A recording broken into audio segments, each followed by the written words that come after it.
And tonight, I'm interested in hopefully something that I say will be helpful. I want to talk about something that,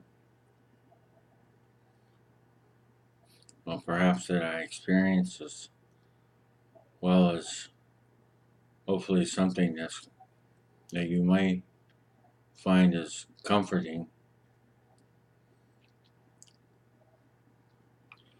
I was in a store the other day, 3 days ago. No, yesterday. Doesn't matter.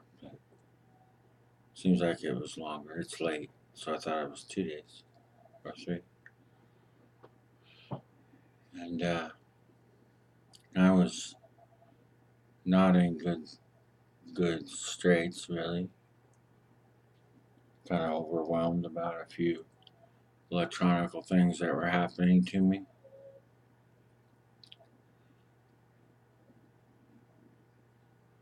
Feeling kind of fearful and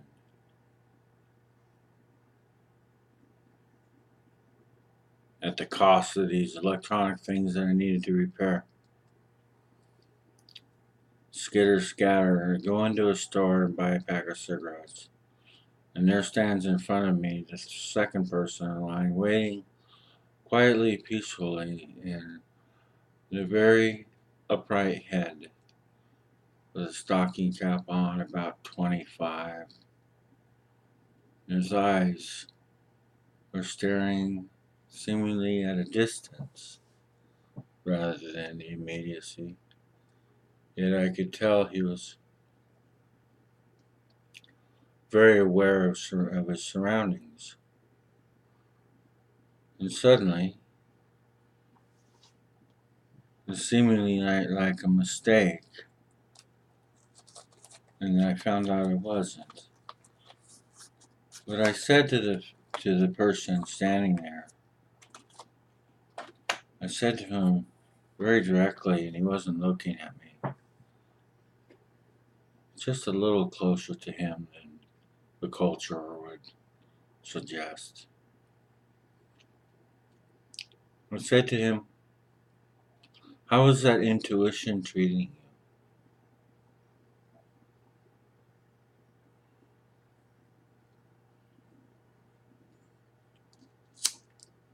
Took him about 5 seconds.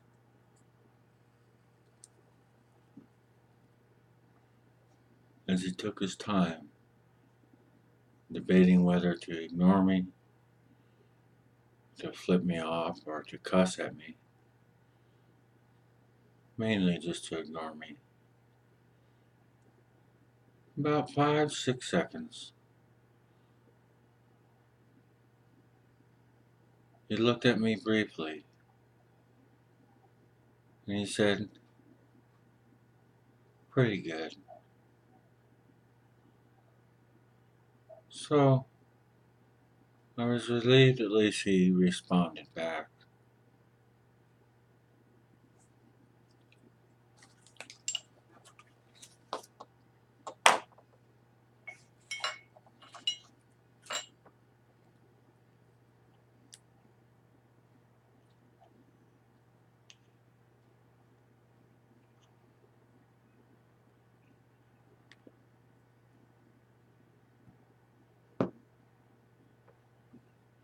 As we waited in line for our transactions, and one person in front of him, and he got there and also bought a pack of cigarettes. And I felt fine about what I had said.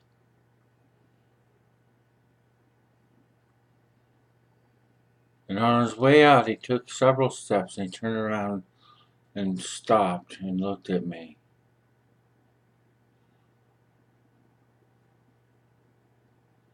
And with a very warm smile, he said to me, a very inviting smile. He nodded his head and he said, "Hey, Take it easy. And I said, all right, man. And that was it. And later I reported to a friend that it was the most direct and sane thing that I've exchanged that I've had with another human being.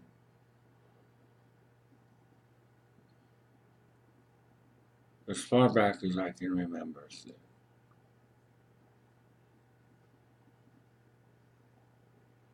So my my contention is this. Was this crazy?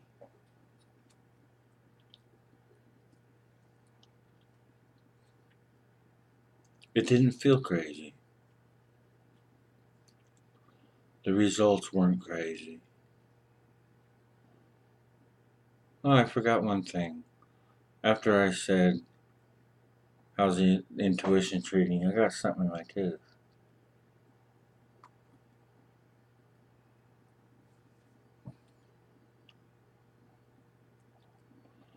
I said to him, it takes one to know one. And then he did his transaction and turned around and warmly addressed me as he walked out the store.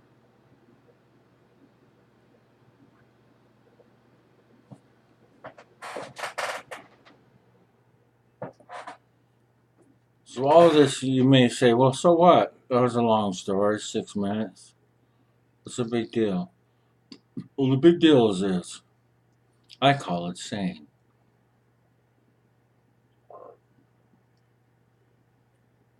There isn't one person out of a million that would have done such a thing.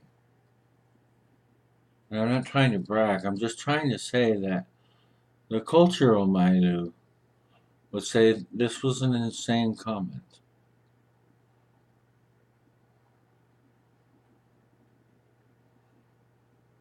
But it didn't turn out that way. It had none of the signs of being insane.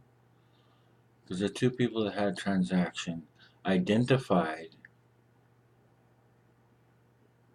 and reciprocated mutual affection, mutual greeting.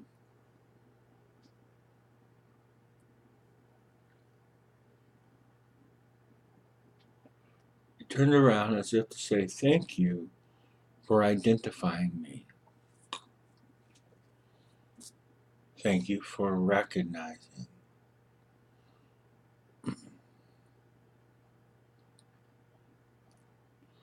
What my point is here, in terms of most people would say it was crazy what I did. But my feeling was that it wasn't crazy.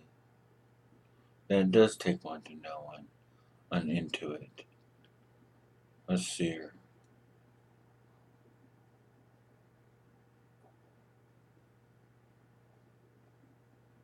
So this is the case. This is the juxtaposition that I'm bringing you into if you're still hanging in there. It's this. If this isn't crazy, and the culture says it is, isn't there a huge juxtaposition in terms of what crazy is and what crazy is not? I felt myself so too identified and warm because of the transaction. But what does the intuit do in this culture?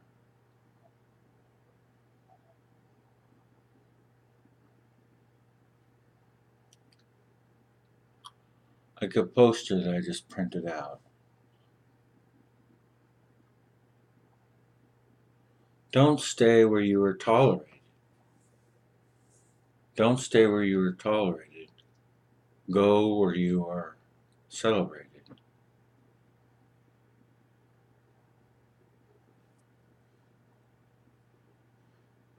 Trying to check on it.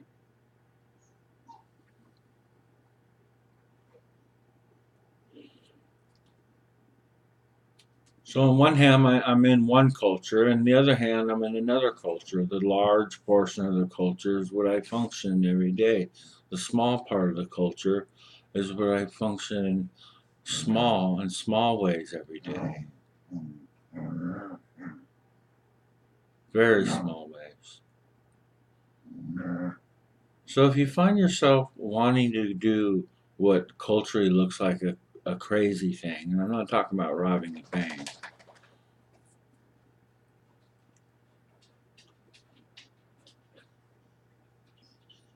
then you might want to experiment with it and take this step. Take the step of speaking something that may be rejected. Riley, cool it. Take the step of what may be rejected and see what happens if you're into it. And if you want to make contact in a way that's intuitive. If you're not, if your intuition is not what is your gift, then you may not feel such a compulsion. So I talked to a friend of mine. The friend said, well, you're on the mountain and you say such a thing and you're gratified and the other person is gratified. And then you come down the mountain and you do things in the culture that you don't necessarily want to do.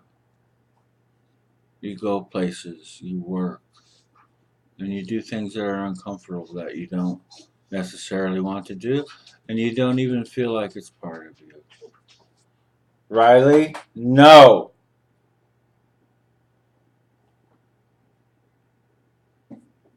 You want out? Come here. Come here. Come here.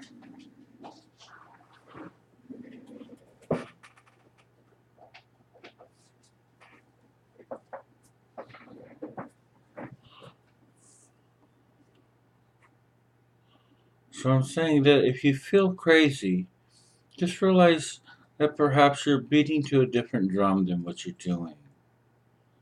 That's all.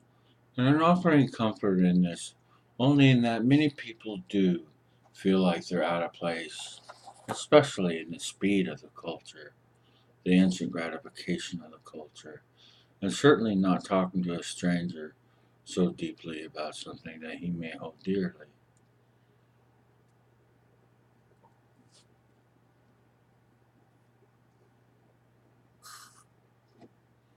So take the risk. And your mountain is something different than mine. What I'm suggesting by the mountain is you climb the mountain and you would say and perhaps pray in a way or worship in a way or have ritual in a way or have beliefs in a way and have motivations in a certain way. And then you come down from the mountain and everything seems to change. It no longer seems like quite the fit of the mountain.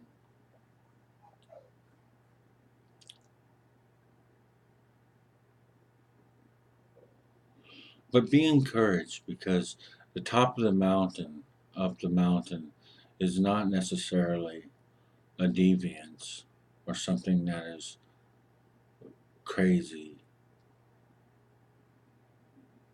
or strange, even. But it might be soothing to be on the mountain. And then you may come down, and hopefully, you will find some type of joy in the things that you don't even want to do. And even more so, joy the things that that you do want to do. Granted, on top of the mountain, but perhaps there's a way. There's a middle ground. This is where individuality is concerned. This is where individuality is celebrated and by me recommended. So the juxtaposition is like coming down the mountain to the culture that does not concede the same values of being on the mountain, and somewhere meeting in between. Bringing the beauty and the individuality and the part of you that thinks is crazy, bringing it here and trying to somehow make it fit, your mountain experience fit with a cultural experience, though they may be vastly different. So take heart and experiment with your intuition if you have a strong intuition, and use it, and take the risk to use it, and speak things to people that you feel are of the same ilk. It becomes a group experience or a circle, and you might find it gratifying. And you might get odd, and on the other hand, you may take an intuition and you may take the privilege of saying something to somebody that they don't like. But that will happen. The fellow could have said nothing, and I would have felt a little bit strange within myself. But I do these things often. I take the risks of being a little bit beating to a little bit different drummer. So that's all I really have to say tonight. You're not necessarily weird because you have impressions and intuitions and knowings and seeings. These are all part, I believe, of most of all of us. We have the individuality that's expressed only through ourselves.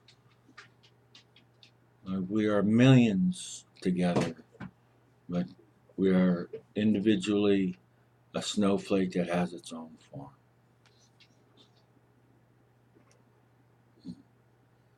Good to be with you.